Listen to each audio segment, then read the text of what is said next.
Peace, Zimbabwe. My name is Sean Moyo. Welcome to the program Power Talk. On this program today, we have the MDC President, Advocate Douglas Mwonzora. He needs no introduction on the program.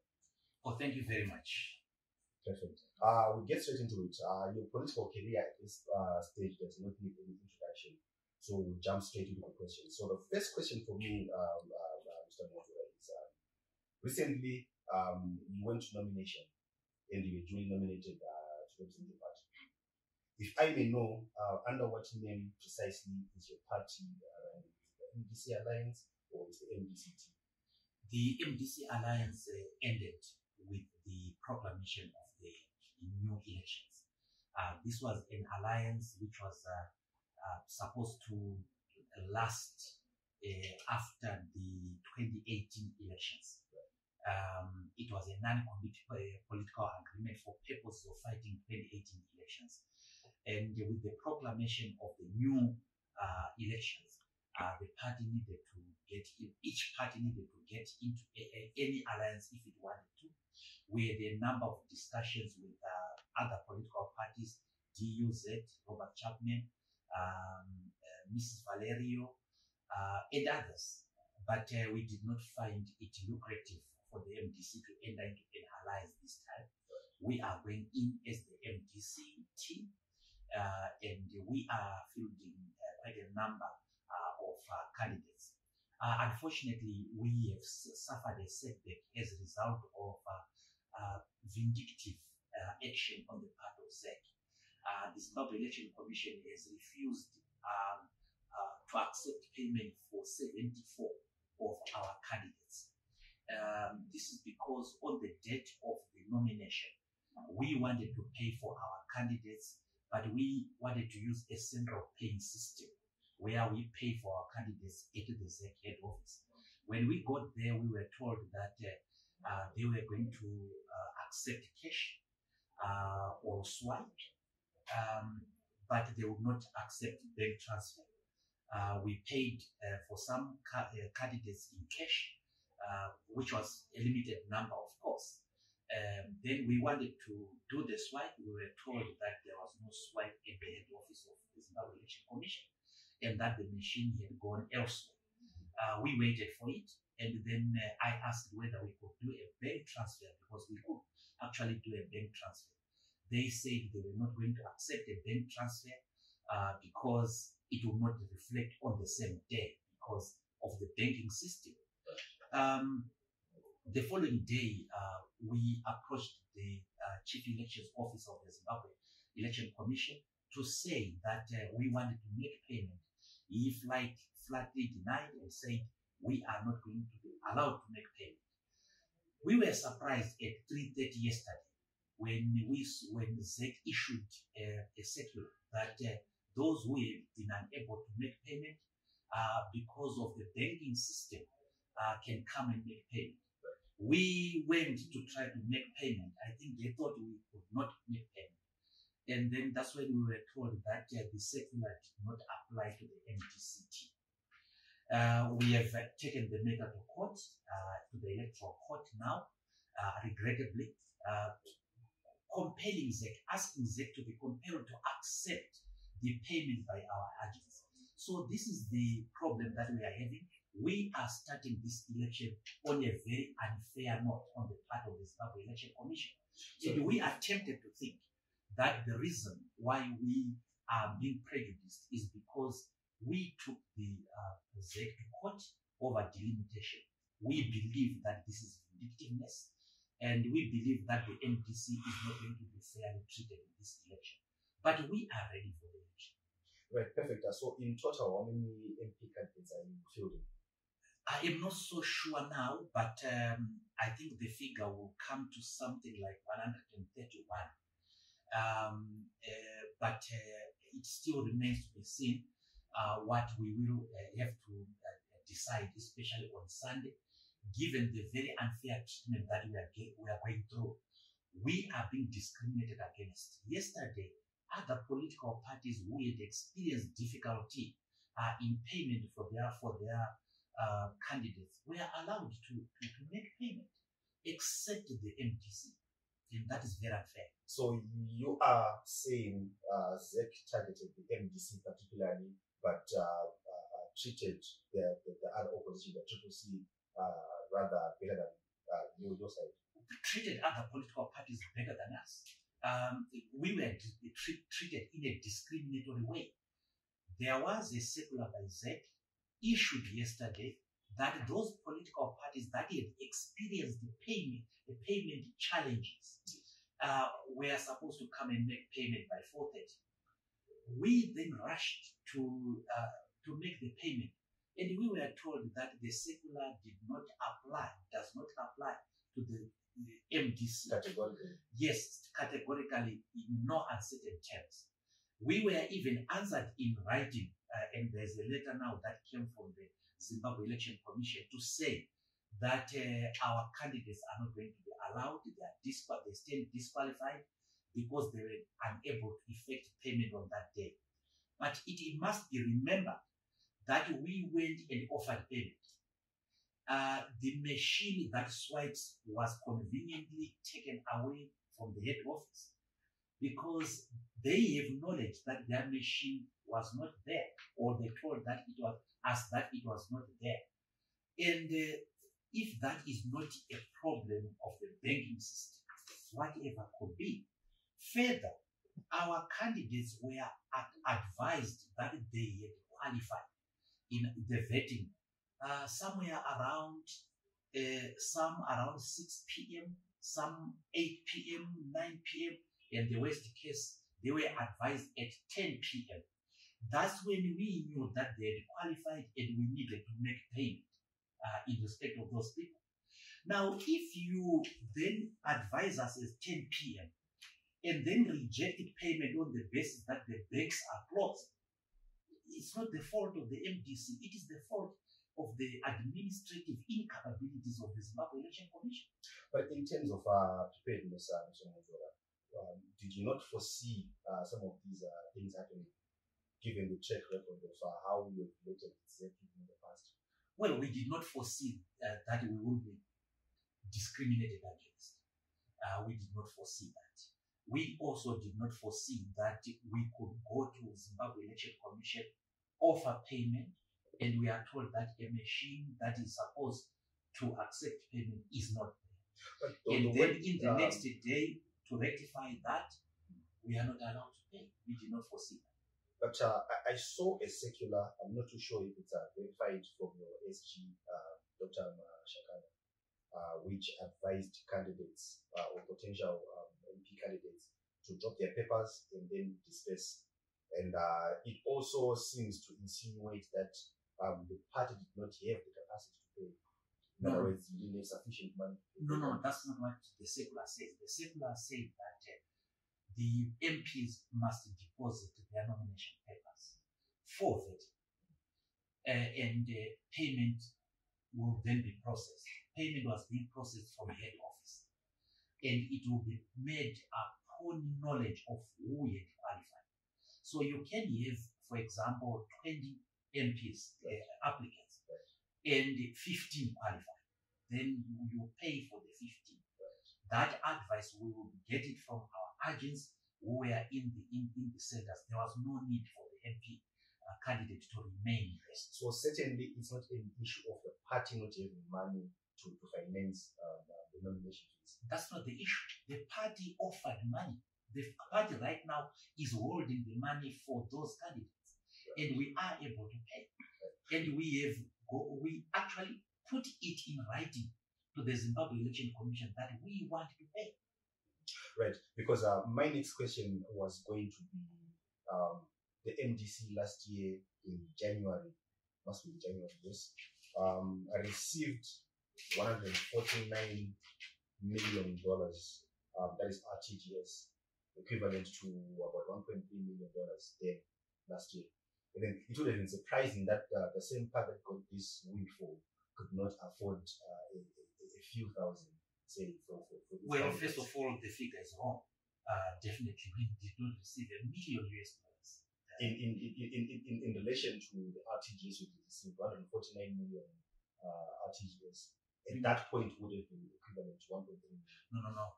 I think you are going into the trap of the one is to one lie.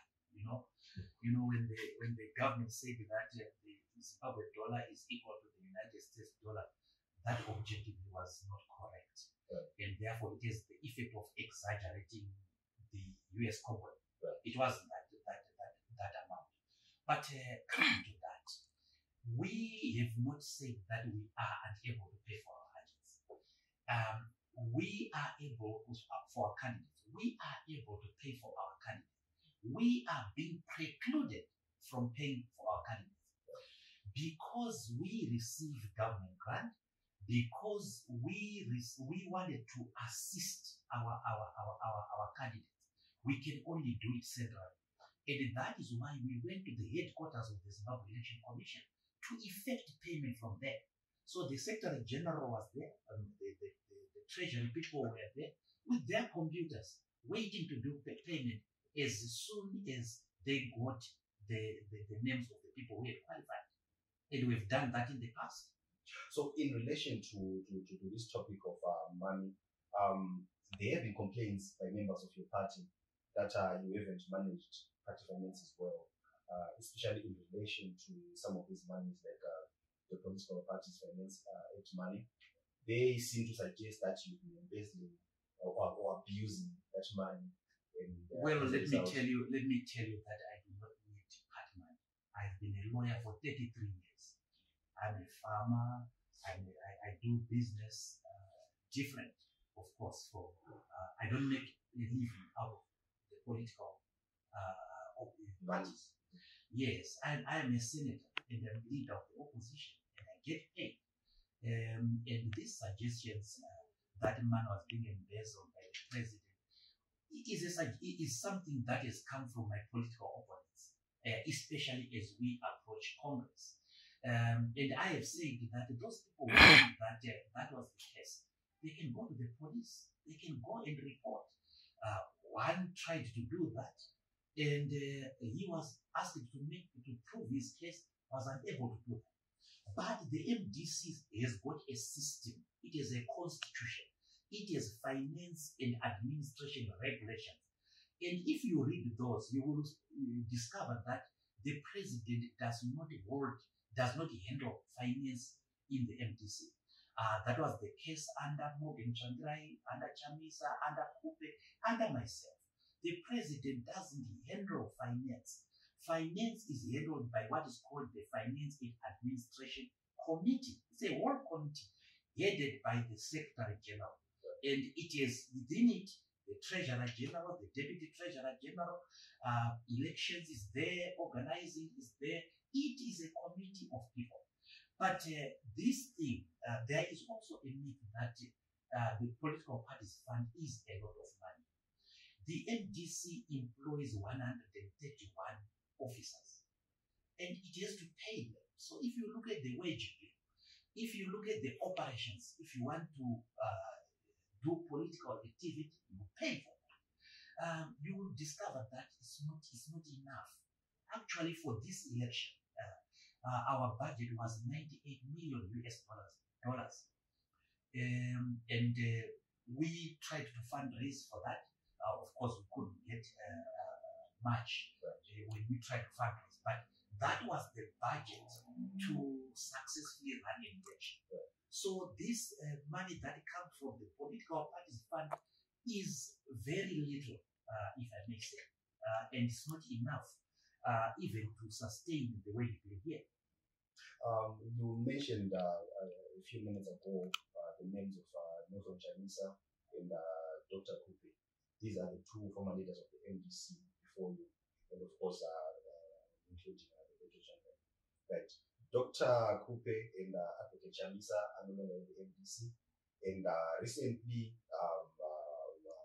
your former chairperson, Morgan komichi, announced his own version or formation of the MDC, titled MDC. And a few weeks back again, your former Vice President, Engineer Elias Mudzuri, also again seems not to recognize you as the president. He says you obtained the president rather not fairly, not freely. So it seems the party is disintegrating from the looks of it. The common denominator with the people you have mentioned is that they were political competitors with me. Advocate Chamisa, we contested against each other for the post of Secretary General. And let's face it, it was known at that time that whoever wins the position of Secretary General under those circumstances was likely to be the next president. So it was a presidential contest. Dr. Kope and Engineer Mudzuri and Senator Komichi contested for presidency against me in 2020.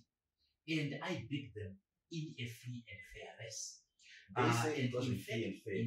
That's their insinuation. In fact, Dr. Kope was the president. Right. I was the secretary general. Komichi was the national chairperson. And Engineer Mudzuri was vice president. Right. So you can see that I was the most junior of the four. But right? The SG ran the party. I was the most junior of the four. The SG does not run the party. The SG works under these people. And he is an administrator. And we went into that context. I could not have beaten Nelson Chamisa. And he failed to beat Engineer Mudzuri. It should stand to reason. But look at the scores in 2020. Dr. Kope did well. She had 118 votes. Senator Mudzuri had 14 votes. Senator Komichi had 9 votes. I had 888 votes. It was a no match. But people don't just want to accept that somebody does things better than them. And I can't do anything about that. Now, coming to the issue of how they left the MDC, they were never, not even one of them was chased by me from the MDC. Advocate Chamisa refused to abide by the Supreme Court decision, decided to do his own thing. That has nothing to do with me. Engineer Mudzuri himself, before Engineer Mudzuri, Dr. Kope did a press conference in Bulawayo to announce the split of the party and that she was head of the party, well known that there was a sitting elected president. Engineer Mudzuri again went to court after facing disciplinary action. Before we even tried him, he went to court and we recorded a consent judgment. As soon as he got out, he announced that he had formed another leadership. And well knowing that the MDC has a constitution, nothing to do with me. That foolishness is not mine. I have nothing to do with that. Senator Komichi goes to the press conference. He is a member of the standing committee of the party. He goes to the press conference and says that he is now a leader of another outfit. It has nothing to do with Senator Mwonzora. This is the work of people who simply refuse to be led by other people. I have served under them. I served under Chandrai. I served under Chamisa. I served under Kope as Secretary General. I actually served under Mudzuri when he was acting president. And for many years, I was under Senator Komichi. A good leader must also know and accept being led. But I have not treated them in any unfair way. But the fact that a party has leaders who have gone is nothing new to them. It's not peculiar to the MDC. Zanu Pf started as Zapo, split into Zanu and Zapo, then split into Flores, Zoom, Dongo's party, Zud, Shumba's party, Zimbabwe, ZPP. All these are derivatives from Zanu Pf, Mwonzora's party, and so on. So there is nothing peculiar about the MDC. And I think this is a process of political exfoliation that just happens. But okay, that is democracy essentially. It allows people to contest against each other. But people then leaving the party en masse seems to speak differently to your leadership or the leadership of the current. There are no people who left the party en masse. You can't say komichi leaving the party, Mudzuri leaving the party. That is en masse. You can't say. But these are senior you officials. Can't say 3 people is en masse, right? These are not. You see, Dr. Krupe herself announced the breakaway, right? How many people did she take with her? Nothing. And Engineer Mudzuri, how many people did he take with him? Nothing. Senator Komichi, in his press conference, did not even have MDC people. He had Mr. Guchutu, who is the president of some party, and somebody from Ndonga. And right now, Senator Komichi is filed for election as senator under DUZ, under Robert Chapman. Now, that confusionism has nothing to do with us. It does not represent the MDC. It does not represent what you say are people living en masse. Power-hungry people are leaving the party because there is no maneuver. Probably I was smarter than them when they tried to do what they were trying to do within the party, and I was able to block it. But okay, speaking of en masse, right? At last year's by-elections, the MDC being 22 years old, and then there was a new party which was barely a month old. There was no new party. There was no new party. So there was no name. There was no new party. There was no name. All those people who then christened themselves the CCC. And you must understand that they came up with the name at nomination, on the day of the nomination. They came all the way as MDC Alliance.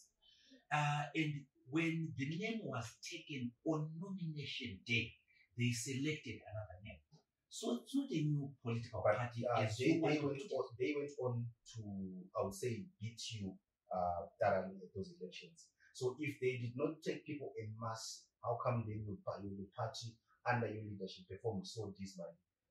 Well, when you said en masse in the previous question, you were talking in the context of Dr. Kobe, Mudzuri, and komichi. That's how I understood you.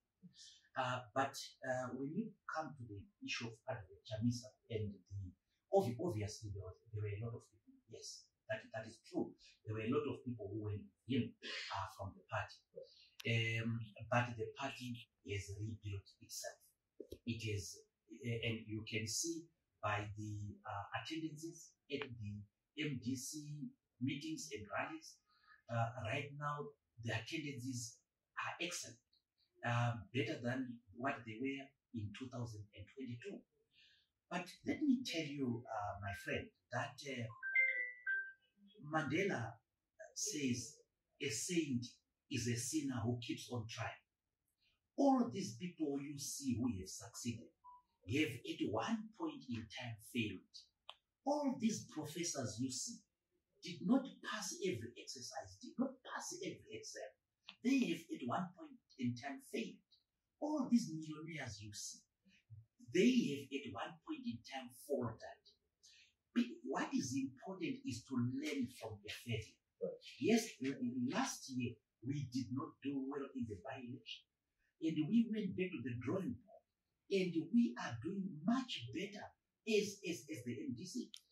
I've just told you of the complaint that we've made to ZEC, who are refusing to accept 74 candidates. Now, if a party can have that number of candidates for somebody to reject, it's not a small party. It is a party worth its salt. This is a big party, and we are doing very well. So, looking at these elections, right? What's your prediction? How do you think yourself as the president, as the candidate, as well as your candidates in council and parliament will perform? assuming the prognosis of assuming that fairness and freeness do exist, right, and assuming, of course, and this is a critical assumption, that we are going to be allowed to field our MPs as we have designed to do, we will score better than everyone. We will win 66% of the presidential vote. It is possible in this election. I know that a number of people think that this is a figure that is plucked from the air. Let them allow my 74 candidates. Let them not act discriminatorily against the MDC. Let them open up the political space. We will beat them, and we are very confident of that. And you are on record as having advocated for the push of the elections to be delayed, so ZEC and the country could put the house in order. But the perception out there in the majority of people or analysts per se, they seem to assume that you did not want elections because you are afraid that this will basically be the death of the MDC and geopolitical. That's a very that's a very simplistic way of looking at that matter. We were challenging a delimitation that was objectively wrong, and we were able to demonstrate what was wrong with it. You can't do delimitation without knowledge of the population. You can't do a delimitation that leaves your constituencies with the variances of over 20%. And you know why they did that? So that they push voters, more people, into areas that they feel confident of winning. They are put in those areas. That's gerrymandering. And we challenged that in the Constitutional Court. And we said, number one, that the delimitation report must be declared invalid. Number two, ZEC must redo. Number three, proclamation must come after it has been redone. At no time did we say elections must be postponed. Now, maybe people were interpreting that we did not know at the time that we filed our application how long it would take ZEC to correct itself. So how could we even tell the time when the elections were supposed to be held? But this was propaganda that was peddled, unfortunately, with the help of the internal press. They did not care to read the documents, the prayer. The person who actually asked for a postponement was Jeremiah Bam, who was sent by the CCC to thwart our application. He advocated for postponement by 1 month. I never talked about the postponement of the election. But I'm not the only party, we are not the only party that challenged the electoral process. The CCC through Rusty Makam challenged the ZEC to produce the voters' roll, to avail the voters' roll publicly. And the application did not succeed. Nobody faulted them. Challenging delimitation means challenging an aspect of the electoral process. That is key. And I think delimitation is going to be key. Right. But since you are confident that in a free election you win by 66%, and you as a presidential candidate, your constituents generally include every other mini constituency, they say. So why would you be too worried about that when basically your vote will come from the national? Well, first of all, my friend, the country is one constituency for purpose of the president. That is not the issue about this delimitation. The issue about this delimitation report is the absence of information in which is relevant to a contestant. For example, the delimitation report does not contain the population census data and the distribution of the people in Zimbabwe. It does not, for example, inform us how many people were 17 last year, who are 18 now. It does not tell us the geographical spacing of people. And why is that relevant for a presidential candidate? To plot the campaigning map. Why should I waste my time in Gogo rather than in Machine or in Nyanga? That data is missing. And remember, this delimitation is going to govern the 2028 elections. I am interested in knowing how many Zimbabweans are 13 years old, because in 2028 they'll be 18 years old. So it was critical in this election.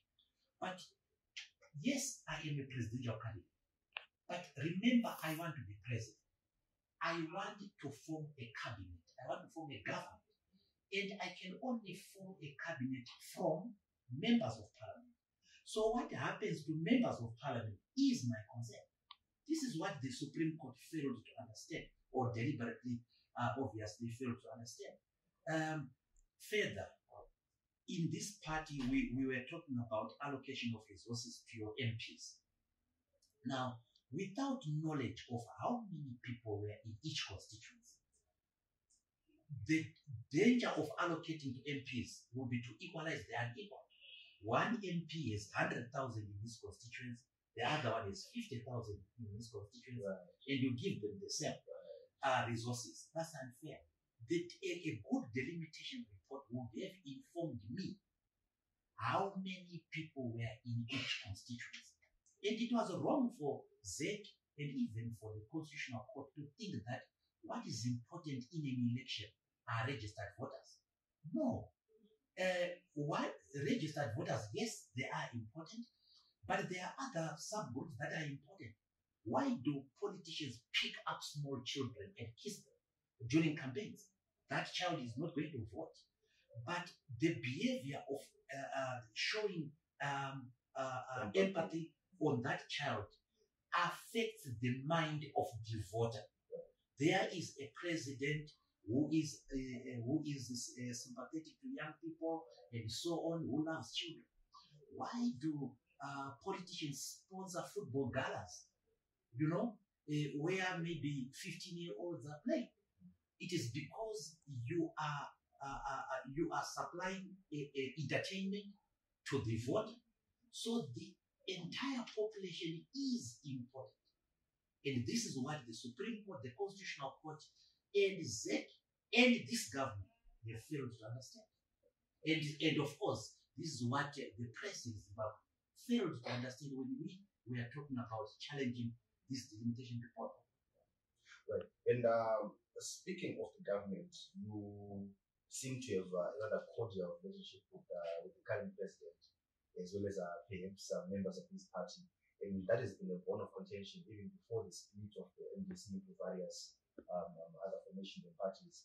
There seems to be this perception that you are too close for comfort with Zanu Pf, and it compromises your standing as a genuine. That is not correct. That is, as a matter of fact, I have no relationship with President Mnangagwa. I am not his friend. I don't go to his house. I don't go to his farm. I don't phone him. The only time that I have interacted with him was on official business. For example, when I went to introduce myself as the leader of the opposition in parliament, because this is a formal government job or position.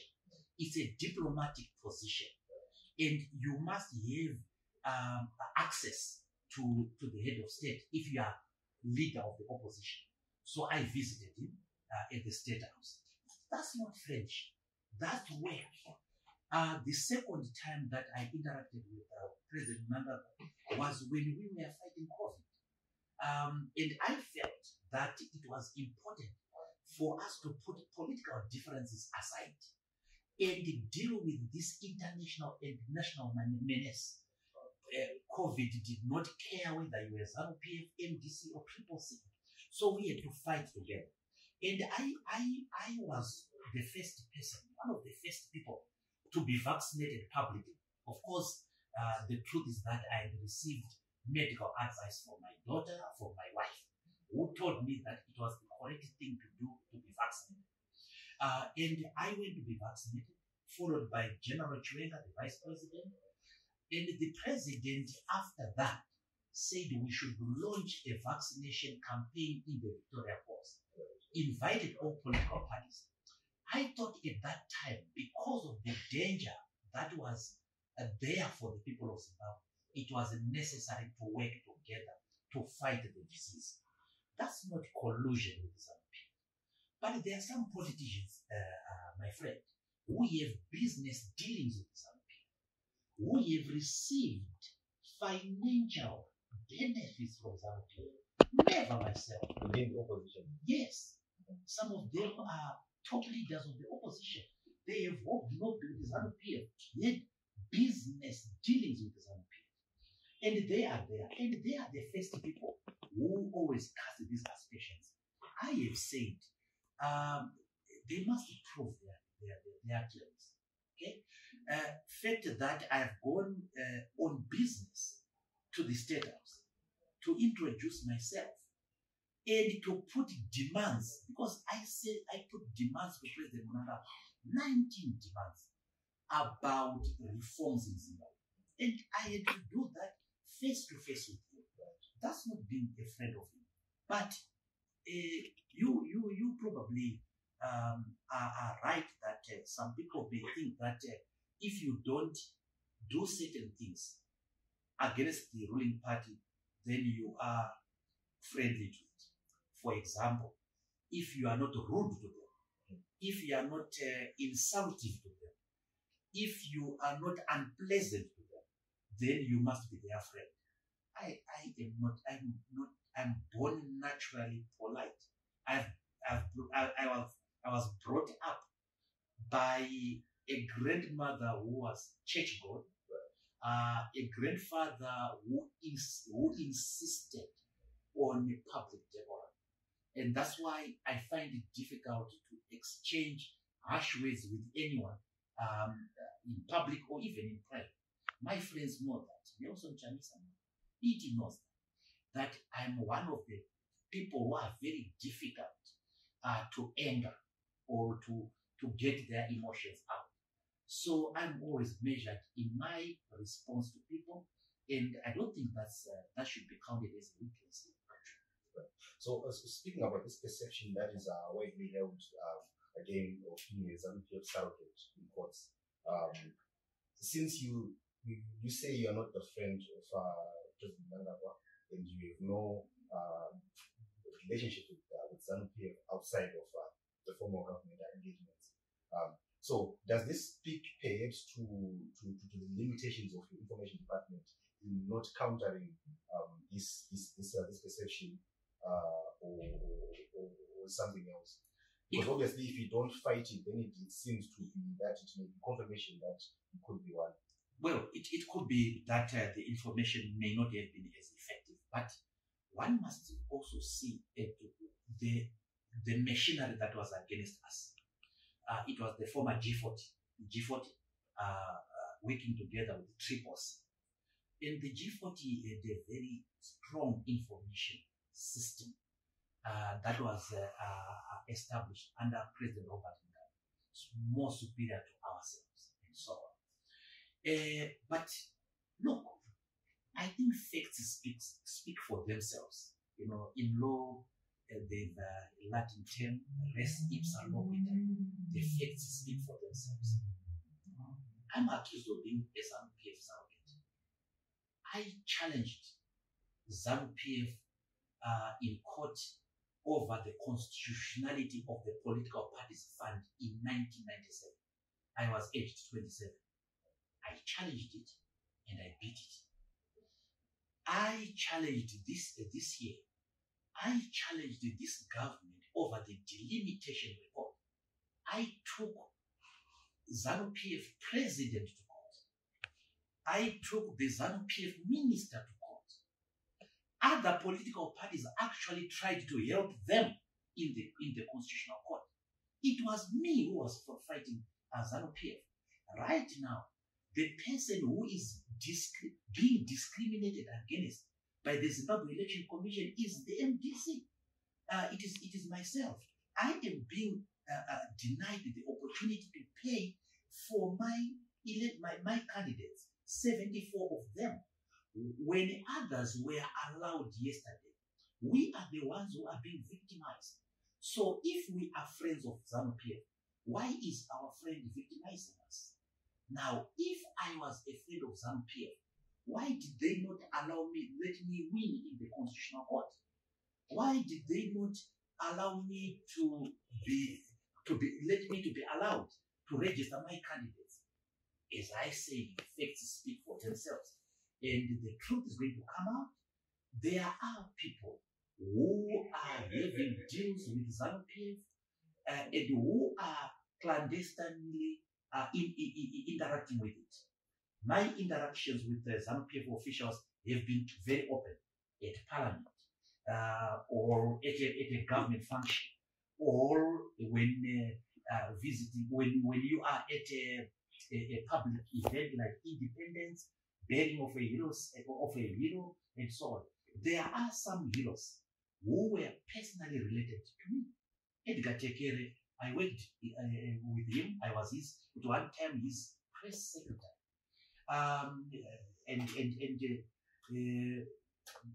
Ben Cheche, I met him at Dynamos, and so on. And many of these people were people that I knew, either as MPs or in my other life as a lawyer. And there's also I would say a rumor that you quite recently got a very big farm from the government, as well as a state-of-the-art vehicle. Can you confirm this, first of all? First of all, those are lies. I started farming in 1998. And I was leasing a farm in Nyanga with the late Jackman as a partner. Right. And we are doing commercial activity at the farm. We are employing right now about 21 people that we are employing at the farm, creating employment for Zimbabweans.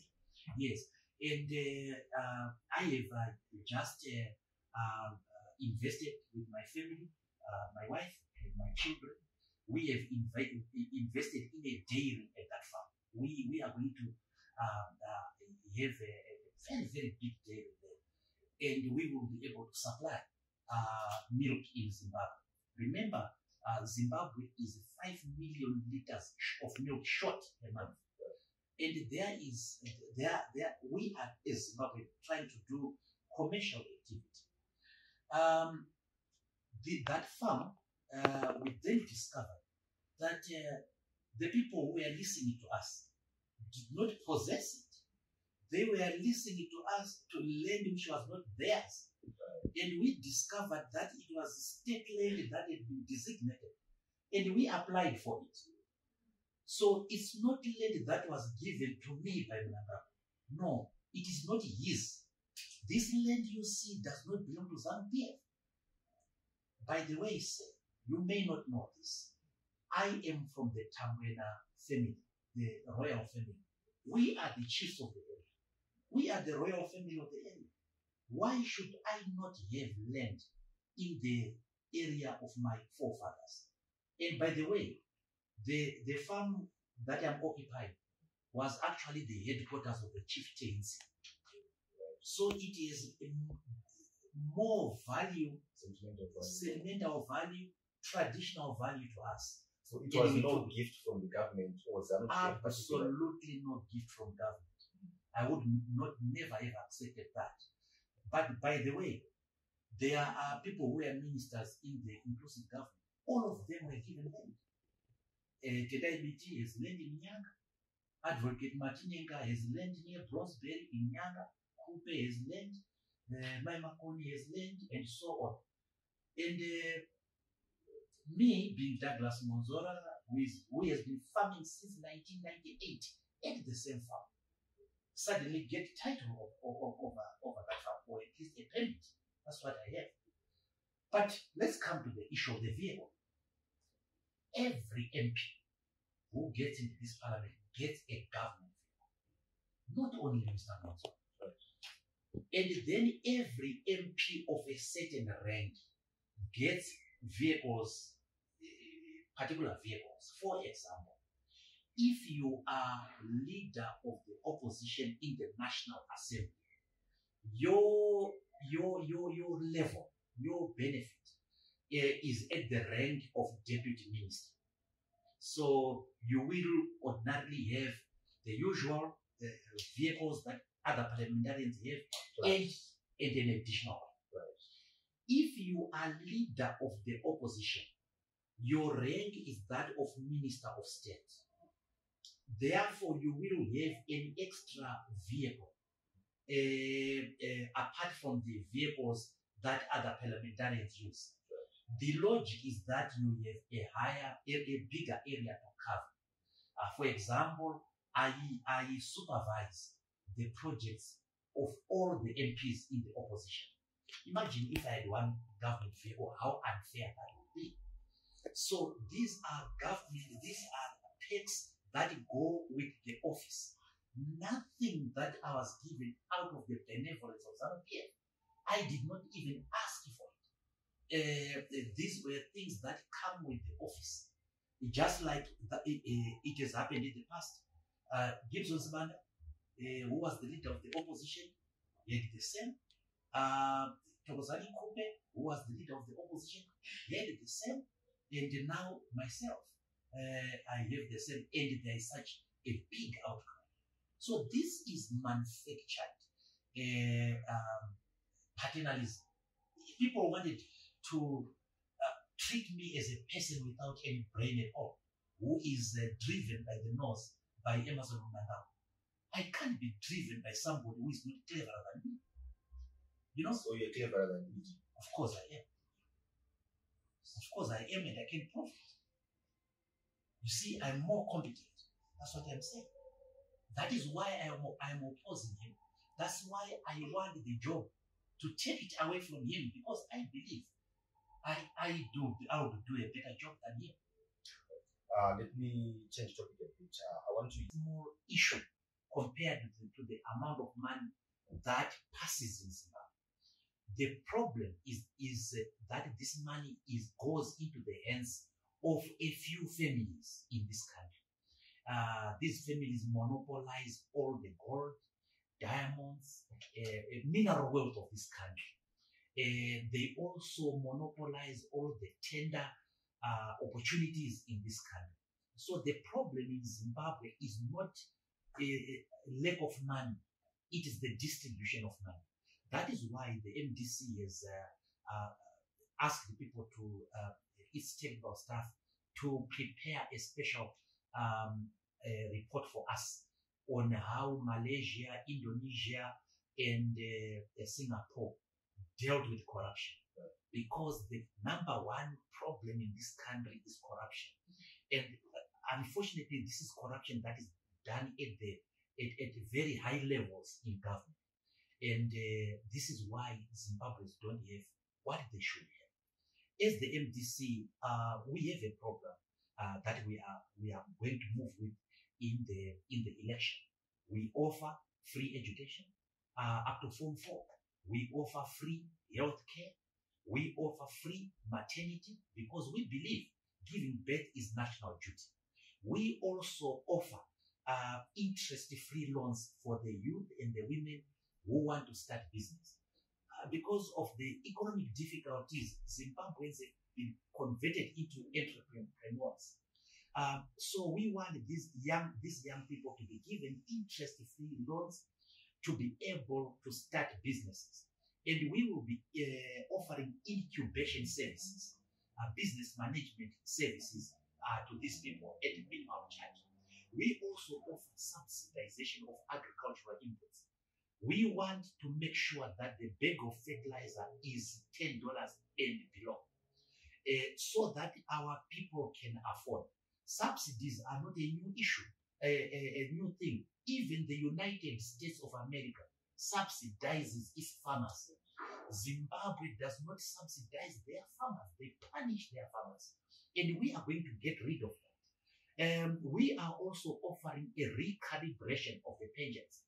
Our pensioners are living in abject poverty, earning as little as 55,000 RTGS in pension. So we want to recalibrate that pension, making sure that the pension must be paid in United States dollars. Old Mutual is the biggest pension company in Zimbabwe. It took people's money, erected buildings, so it was not affected by inflation. And those buildings, they are letting them out in US dollars. So why should pension be paid in RTGS? So we are going to have that recalibrated. Of course, at the international level, we want to fight against the international isolation of our country. And one of the main issues is to make sure that Zimbabwe has free, fair, and credible elections. Right. I will fail for that. That was my last question, but I'll come back to it. My next question is concerning your management of local authorities. Your party has been in charge of most urban authorities since the turn of the millennium. But looking at the state of our local authorities, it doesn't give a good picture. So do you think your management of those authorities can give confidence to Zimbabweans that this party can actually run an entire country? If you can mismanage a smaller entity like a city council or Lower City Council, what guarantee do we have as Zimbabweans that if you take charge of the country, you will properly manage the affairs? Well, there are two explanations why regarding the state of affairs in the local authority. One, of course, is that of corrupt councillors. And the MDC, under Morgan Tsvangirai first, and then myself, have dealt very harshly with the corrupt councillors. I've forgotten the year, Morgan Tsvangirai fired the entire 25 councillors from Chituza municipality who had been involved in corruption. Under my leadership, I recalled almost half, if not more, of the councillors in Harare because they'd been involved in corruption. We had information that, for example, that 4 councillors just took land which was supposed to be for low-cost housing for poor people and sold it. I don't know how they disposed it to a businessman and shared the proceeds. They stole from the poor and we recalled them. Of course, the outcry was that we were recalling them because we wanted to weaken CCC and so on. No, these people had committed offenses, they were corrupt. So one of the important things that we will do is to punish corruption. And you have to do it in a ruthless manner. It may look heartless, but sometimes it is good to be cruel to be kind. One has to do that. Otherwise, you are not protecting the people. So that's one explanation. The second explanation is that there is overbearing influence of central government. Thanks to the law that was introduced by the Navy, all procurement from local authority passes through cabinet. So, for example, I went to Masvingo and a friend of mine came and complained to me that there was no water in Masvingo, and yet Kyle Dam was overspilling. And I summoned the mayor then I think it was the former mayor, and Councillor Fitz. And I said, Councillor Fitz, how can you not fix this problem? I've driven to Kyle Dam. I've seen it for myself. And he says they were waiting for a motor for the pump. And I said, why don't you just send someone to Harare to buy it? He says, no, because we have to tender it and it has to be procured with the authority of cabinet. So in order to get that part, you need the authority of cabinet. So all procurement is done at cabinet level. And of course, the cabinet, being the Zanu Pf cabinet, always sits on the procurement of the local authorities. And so that's why you have this inefficiency. It is contrived inefficiency. It's manufactured inefficiency, manufactured by Zanu Pf. Zanu Pf has never been serious about local authorities being autonomous. They always want to control them because most of their companies, Zanu Pf companies corruptly procure tenders in the local authority. Right. And it is a feeding trough for them. So they want to control them. But of course, they also want to make a political point that MDC is failing. No, we have not failed. It is because of the procurement system, where in the case of the MDCT, where there has been corruption, we have been very ruthless in dealing with it. And we may have looked unkind to a lot of people, but we were being cruel to the kind. We were trying to protect the common man and the common woman. When I learned that our councillors had stolen from the poor, I was angry at them on behalf of the poor people. These are councillors who are being paid at council, and some of them are business people, and they were stealing for people who do not have housing, and we had to punish that. Right, and now let's get to the most interesting part on my part of this. I want to hear what every political party has to offer for the people of Zimbabwe. And that part is always skipped a lot in all of these conversations. So I want to know the MDC's fundamental economic policy for Zimbabwe. It's easy to say we'll create jobs, we'll bring in foreign investment, but I want to hear how that's going to happen. So what's the MDC's primary or common denominator economic blueprint? Oh, first of all, the MDC is going to emphasize on a number, I think 5 critical areas in the areas of the economy. That is agriculture, manufacturing, mining, tourism, because we have a lot of it here, and the services industry. And how we are going to do that is in the area of agriculture. We want to encourage agricultural production by the small man or the small woman. That is why we are offering subsidies on agricultural inputs and chemicals. And we want to offer services to the small farm. Then number 2, on the issue of livestock, especially looking at Matebeleland area, the Menezi area, parts of Masvingo, Mberengwa, and West Nikoso, those areas that produce much of our beef. We have lost the EU quota. We used to have an EU quota. Zimbabwe used it to negotiate with the EU on its own. So it would have trade terms with the European Union. Now it no longer has. Zimbabwe is now negotiating with the European Union under the ACP-EU Pact. In other words, Africa, Caribbean, and Pacific. We are lumped together, we go and negotiate with one entity, the European Union. South Africa, on the other hand, has a relationship, a bilateral relationship with the European Union. We used to have that. So we want to have that relationship in the area of beef production so that we export to Europe.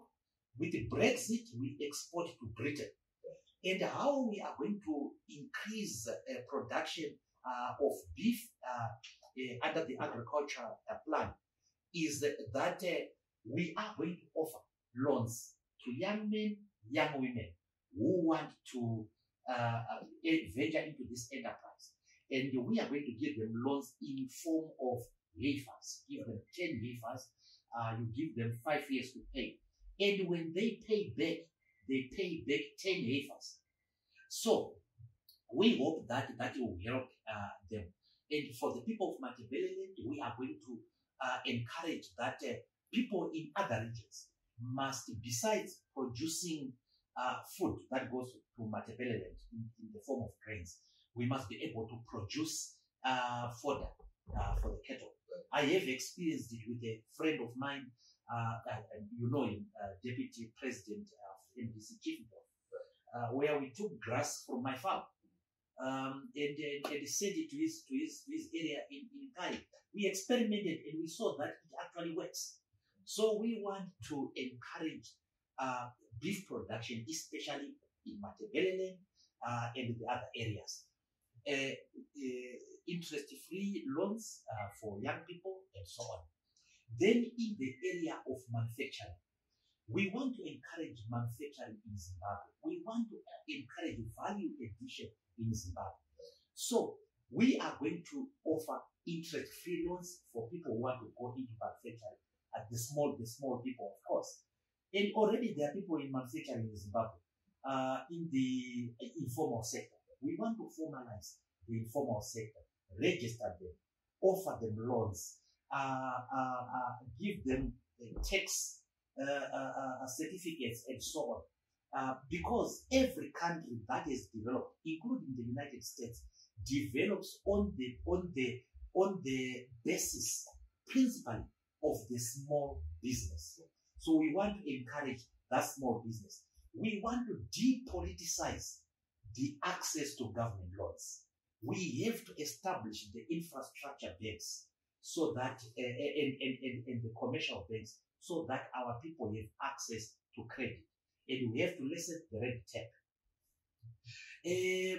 On the side, on the area of mining, again, of course, we have to get rid of corruption and the monopoly by a few corrupt families in this country.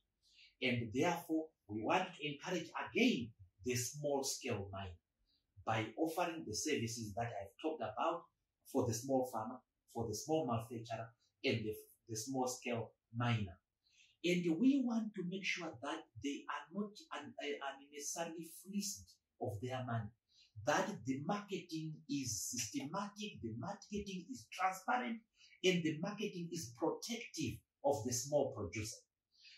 Of course, we are going to be encouraging big business to come to Zimbabwe. We are going to encourage investment to be brought to Zimbabwe, investment in various areas. In the area of tourism, of course, there is the issue of marketing Zimbabwe. If you go to Geneva today, to the seat of the UN, the headquarters there in Geneva, you will see that, I think it is Singapore, it is marketing itself. It's explaining itself what it can offer the world. Zimbabwe has Victoria Falls. Zimbabwe has Zimbabwe ruins and all these wonders that are in this country. And they are not being marketed. If you go on Emirates Air right now today, and you press that button, they talk about Dubai and what the people are doing. What are the opportunities in Dubai? They market their own country. Zimbabwe is not marketing itself. Zimbabwe is being known for the wrong things in the world. It's being known for corruption, gold mafia. It's being known for fighting. It's being known for unfree and unfair elections. It's being known for all the wrong things. Zimbabwe is a land of opportunity. That's what we must tell the world. It is a land rich in flora and fauna, and we must take advantage of that. Regarding the issue of services, Zimbabwe is an educated populace. It is probably the best work ethic in Africa right now. I'm sure we can boast about that. And we can offer services here in Zimbabwe. There's something unique about Zimbabwe that we are going to do, take advantage of soil. Zimbabwe is landlocked, of course, but Zimbabwe is the gateway to the world. If you want to go to Zambia from South Africa, you pass by Zimbabwe. If you want to go to Angola, if you want to go to Mozambique, if you want to go north, and so on. So all our roads and transport system are gateway roads. And by the way, there are what are called gateway funds, gateway grants that are offered by the European Union. Right now, I think European Union is offering 150 billion to just deal with that infrastructure. So as long as this road connects two borders, it benefits from the gateway funds. And what we noticed when we went to Brussels is that Zimbabwe did not apply for the gateway funds.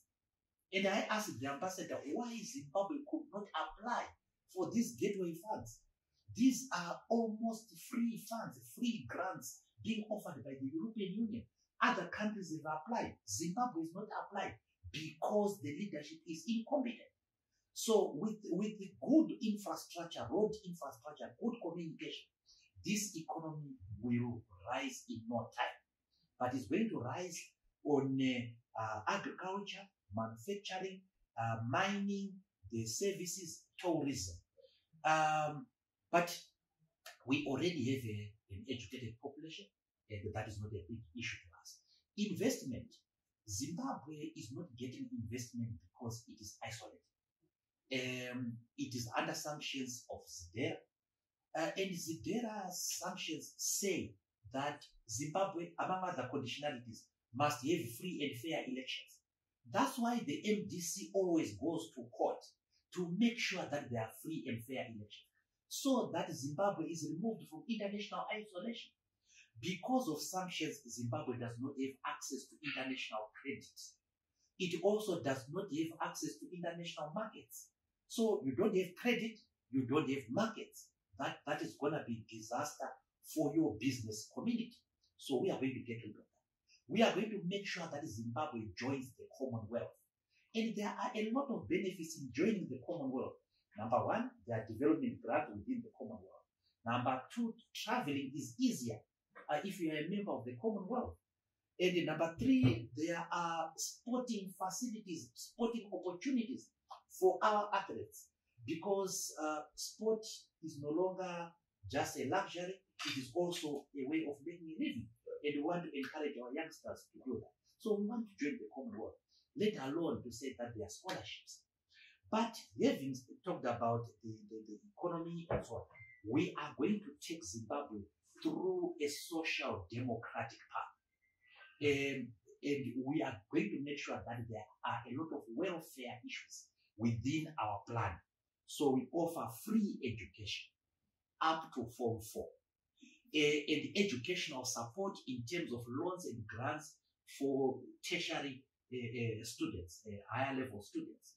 So no student, no child in Zimbabwe will not be able to go to school under our leadership. We offer free health care. But first of all, we have to revamp the health system, the health infrastructure. Right. It is totally a disaster. And that's where we need to be connected in the Commonwealth to get advantage of to take advantage of the opportunities there. And that's why also in the area of investment, we are going to introduce corporate social responsibility. Those people who are coming to Zimbabwe to invest and make money out of us must inherit social programs, must inherit a hospital, must build clinics, and so on. So if we offer free health care, we offer free maternity, we offer, as I said, interest-free loans for the young, for the youth and women, and so on, and the recalibration of our pension. So we are going to run a very high welfare budget in this country, because Zimbabweans deserve it, and other countries do it. We have taken leave of other developed countries. Germany is a social democratic, has a social democratic parties in who are running the affairs of the state. We have social democratic parties in Scandinavia, Norway, Sweden, Denmark, Switzerland, Finland. I need not explain to you the state of affairs in those countries. So we are going to take the country on a social democratic path. We are the only political party with an ideology in this country. Zanu Pf is past the ideological phase. Is in the post-ideological phase. Other political parties don't even have an ideology. So that's how we are going to deal with the situation. Perfect. I have three last questions, and then we close the program. The first of the three questions is it's a bit of a trick question, but nonetheless, I will ask it.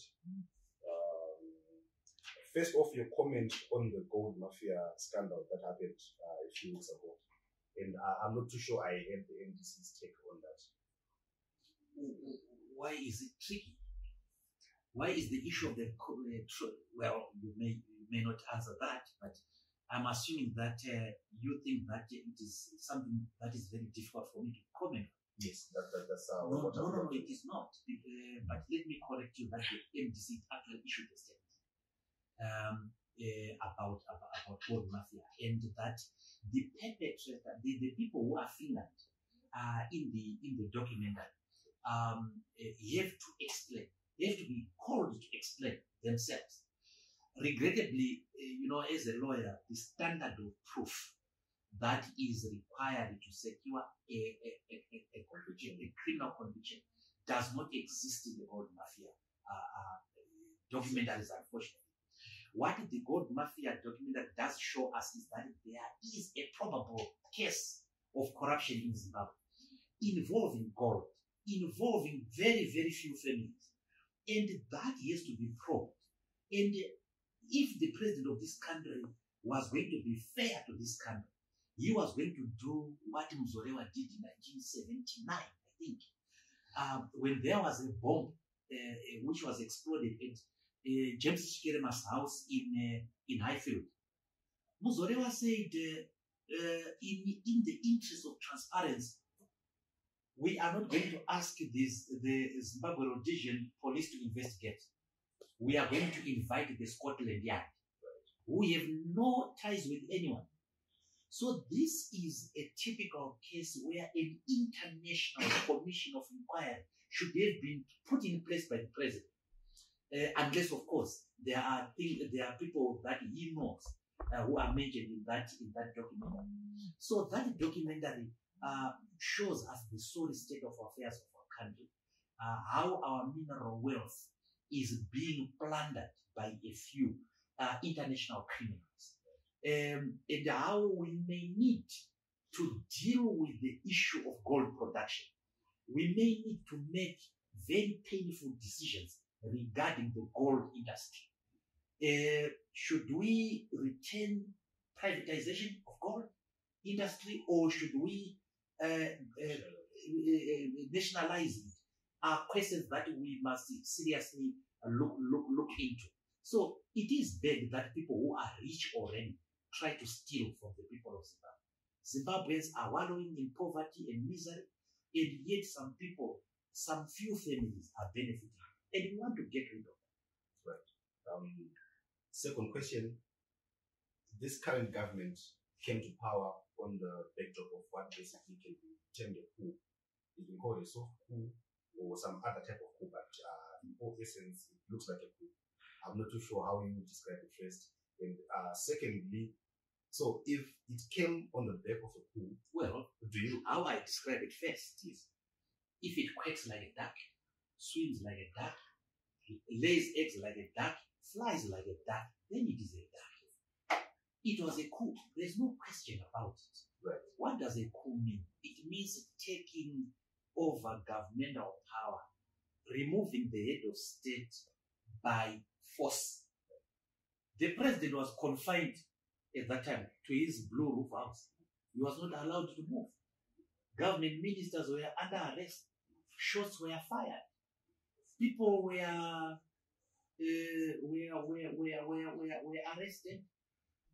People may not know that during that coup, I was temporarily arrested myself. That's all. Yes, after it was on the 17th of November, if I'm not mistaken, and my son was writing exams at St. George's, and I dropped my son, and I drove away. As I was driving away, the army stopped my car, and what made things worse was that my car was a Land Cruiser, and I think Land Cruiser was associated with a certain level of government officials, and they thought maybe at that time I was a government official, and they took me in, and only to realize that I was the wrong person. So it was a box.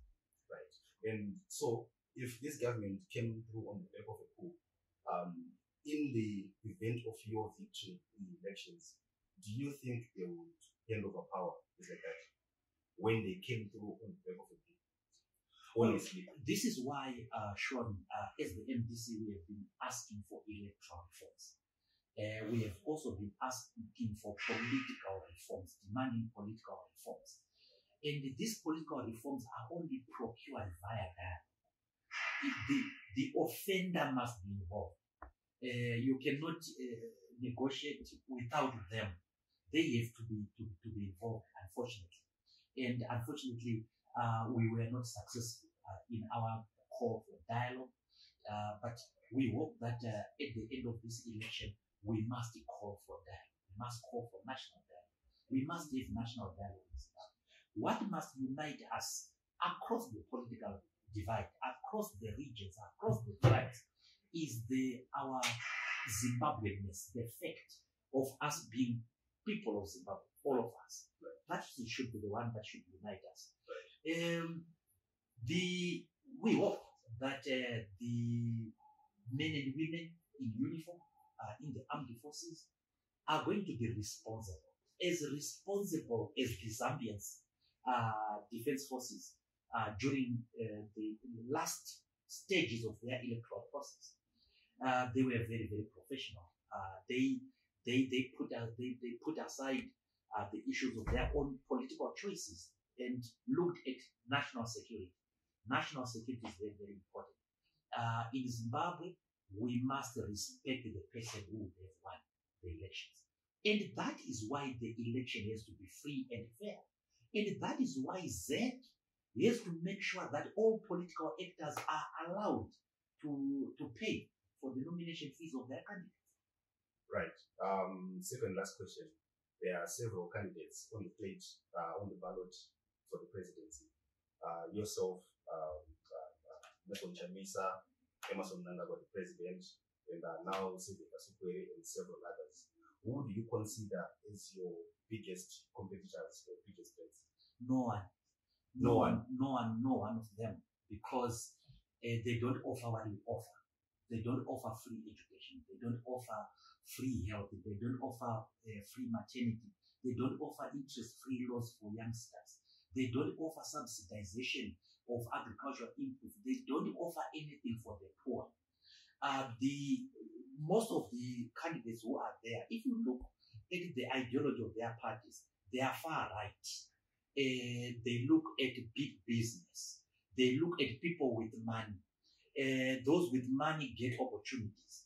That is why most of these parties, all of them, asked their candidates to pay for themselves.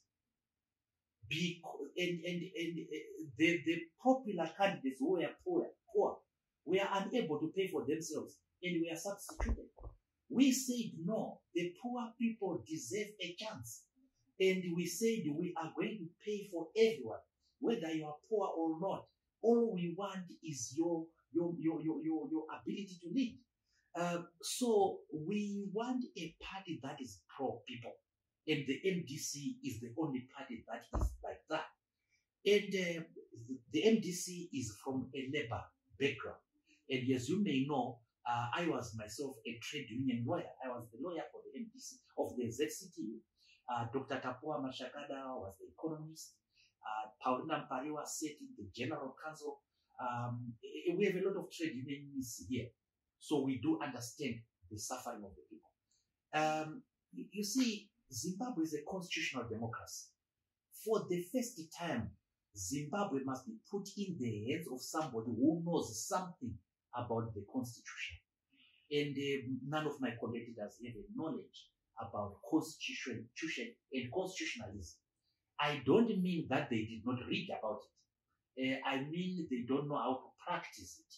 Constitutionalism and democracy must not only be a byword, they must be a way of life. And we have lived it. And I think that we stand a better chance than everybody else. Right. And oh, by the way, you see the interesting thing about this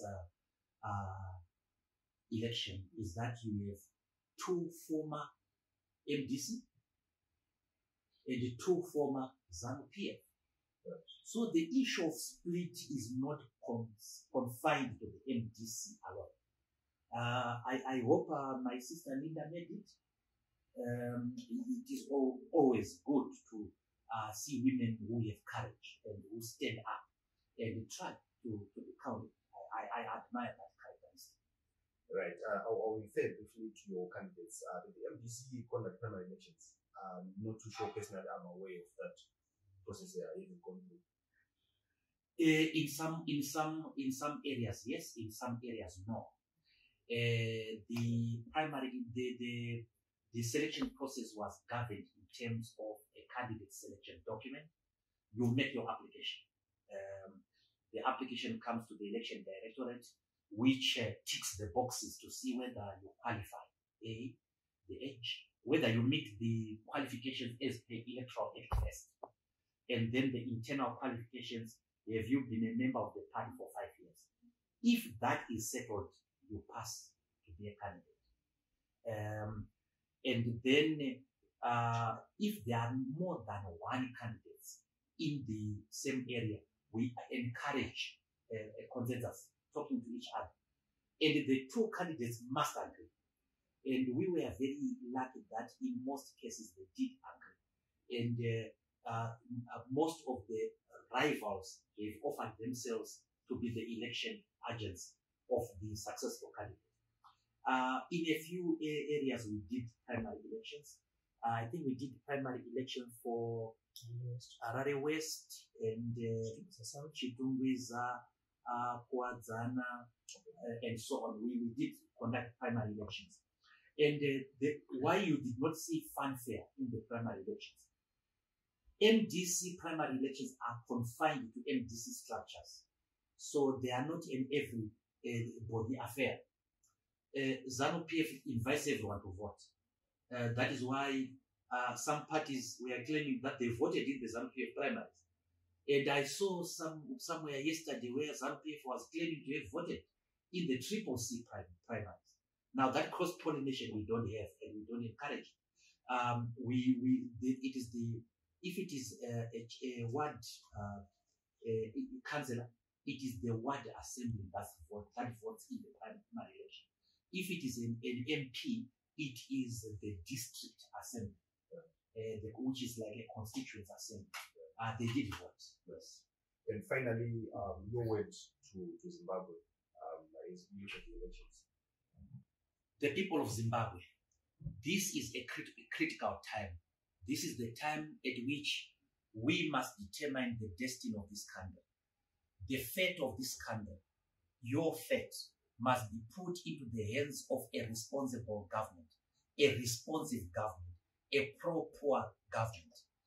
And that government can only be a government that takes you through the social democratic path of development. The only social democratic party that is there in Zimbabwe is the MDC. We came from Labour. We have done it before together. We did it in 2000. We did it to completion in 2008, and we can still do it. We pray that we win this election so that the poor have a chance in this country, so that we have free education in this country, free health care, so that people can have access to their money, so that people can afford basic necessities of life. We want Zimbabwe to be a land of happy people once more. This country is a land of unhappy people. We want to get rid of the international isolation of Zimbabwe. Zimbabwe is a friend of the world. Our Zimbabwe is not going to look east or west or south or north. Zimbabwe is going to look everywhere. We are a friend of the world. And as we go into this election, we must remember that we are one people. Zimbabwe is for the Ndebeles, it is for the Shonas, it is for the Karangas, it is for the Ndau, it is for the 16 dialects that are here. We are united in our diversity, and we must respect that. We must also respect the right of every Zimbabwe to make free choice. To that end, we call for free campaigning, fair campaigning, and so on. No hate language should be allowed in this election. There is always the aftermath after the election. As I part with you, let me just quote the famous words of Samora Machel. We need unidade amizade. The people of Zimbabwe must be together in unity and in friendship. I want to wish all my competitors the best of luck in this election, and please remember that the people come first. Thank you. Thank you so much for watching Zimbabwe. Catch you in the next program.